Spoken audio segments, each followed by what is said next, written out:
Messi t'explique comment fonctionnent les cartes de crédit en langage foot, pour que tu comprennes. La carte de crédit, c'est comme un prêt du club. Tu joues maintenant, tu payes plus tard. Mais il y a des règles, comme un contrat de joueur. La banque, c'est le club. Elle te prête de l'argent. Tu utilises tout de suite, tu rembourses en fin de mois. Simple comme ça. Mais attention, c'est pas ton argent, c'est un prêt. Tu dois le rendre. Avec des intérêts si tu es en retard. Comment ça marche en pratique? Tu as un plafond, comme le budget de l'équipe. Tu peux dépenser jusqu'à ce montant. Tu dépasses, carton rouge. Chaque mois, le relevé se clôture. C'est comme la feuille de match. Tout ce que tu as dépensé est là, la date d'échéance aussi. T'as tout payé?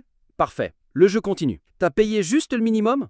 Là, ça se complique. Tu passes en prolongation. Et la prolongation coûte cher. Les intérêts, c'est comme les pénalités. Plus tu attends, plus tu payes. Comme une faute dure. Ça commence par un jaune, ça devient rouge très vite. Tu dois respecter le plafond. C'est ton effectif maximum. Tu peux pas mettre 15 joueurs sur le terrain. Avec la carte, c'est pareil. T'as trop dépensé? Le système te bloque. Match arrêté. Parlons du relevé. Il arrive chaque mois, comme une convocation en équipe. Tu dois y faire face. Liste complète des dépenses, date limite en surbrillance. Payer l'intégralité, c'est une victoire propre. Payer les minimums, c'est un match nul amer. Ne pas payer, c'est une défaite humiliante. Et la défaite coûte cher, très cher. Les types de cartes, comme les divisions du foot. Carte classique, c'est la Ligue 2. Plafond plus bas, cotisation annuelle pas chère, parfois gratuite, bien pour commencer. Carte Gold, c'est la Ligue 1. Plafond plus élevé, plus d'avantages. Mais la cotisation pèse, comme le salaire d'un joueur cher. Carte Platinum et Black, c'est la Champions League.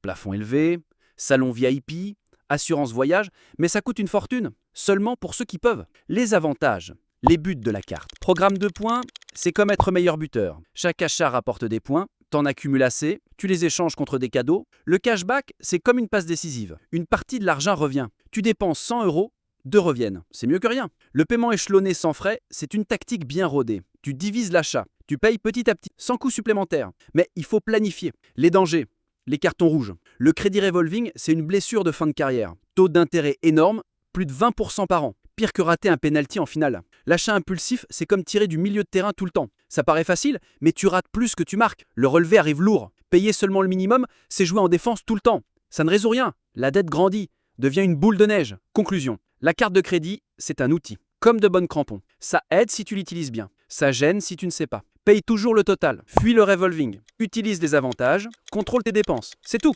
Carte de crédit expliquée. Maintenant tu comprends. Joue de manière responsable. Abonne-toi pour plus de vidéos en langage foot.